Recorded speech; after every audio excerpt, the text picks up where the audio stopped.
Radio Anthropocène, à l'écoute du changement global. On se retrouve sur Radio Anthropocène pour les rencontres de la biodiversité et des habitats collectifs. Vous êtes Muriel Thème, vous bossez à l'agence du climat Eurométropole de Strasbourg. Et donc vous êtes venue ici dans quel cadre ?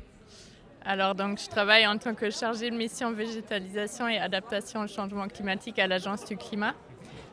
À l'échelle de l'Eurométropole de Strasbourg, donc on a un statut d'association. Et là, on est en train d'élaborer avec l'Eurométropole un dispositif d'aide et d'accompagnement à destination des copros, bailleurs sociaux et monopropriétés. Donc c'est pour ça que je m'inspire un peu de ce qui se fait dans d'autres villes. Et puis comme à Lyon, il y a le projet collectif qui a été lancé il y a 1 an, je crois. Ils ont déjà plein d'expériences. Donc, on regarde comment on peut faire à Strasbourg et aussi comment peut-être adosser un projet de recherche à ce dispositif d'aide qui va sortir, on l'espère, l'année prochaine. Et qu'est-ce que vous retenez justement de cette expérience lyonnaise ?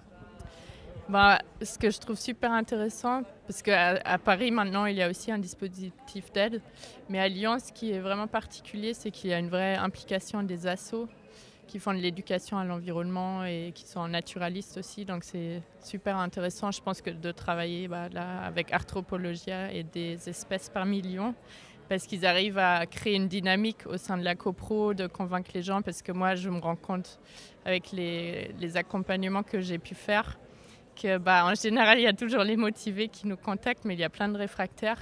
Donc pour réussir à trouver un accord commun au sein de la copro, c'est pas du tout évident. Donc je pense que c'est hyper intéressant de travailler avec des gens qui sont animateurs nature. Et puis aussi, tout ce côté recherche, c'est très intéressant aussi parce que normalement, on n'a jamais accès aux espaces privés. Donc là, il faut en profiter grâce à un dispositif d'aide de pouvoir accéder et évaluer l'évolution de la biodiversité. Donc ça, j'aimerais bien aussi qu'on le fasse à Strasbourg, mais pour l'instant, il manque encore des financements. Et juste pour se faire une idée, comment on fait avec les réfractaires pour les motiver, pour les sensibiliser à ces questions ? Ça, c'est une bonne question. À Strasbourg, on travaille du coup avec Écoquartier Strasbourg, parce qu'eux, ils ont beaucoup d'expérience en copro et ils ont un métier de facilitateur, médiateur. Et donc, ils nous aident un peu quand il y a des blocages dans les copros.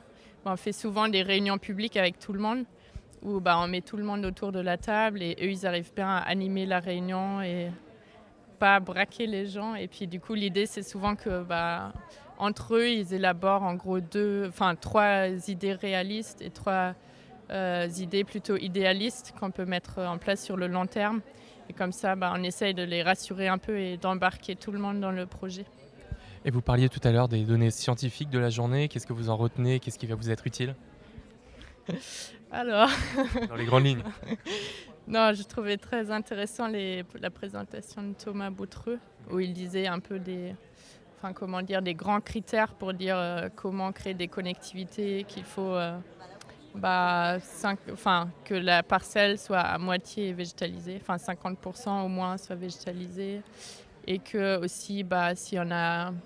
C'était quoi le ratio spatial, machin Si on a un bâtiment qui fait, avec une emprise au sol de 100 mètres carrés, qu'il faut avoir 50 mètres carrés de jardin végétalisé.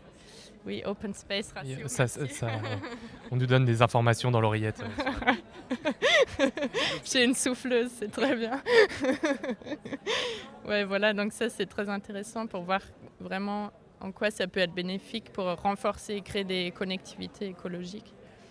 Et puis c'était intéressant aussi de voir qu'il y a quand même une grande diversité d'espèces dans les espaces privés, alors que comme ça on a quand même l'impression que souvent c'est hyper mal géré d'un point de vue écologique, mais c'est vrai qu'ils ont trouvé quand même pas mal d'espèces grâce à tous les inventaires qu'ils ont fait.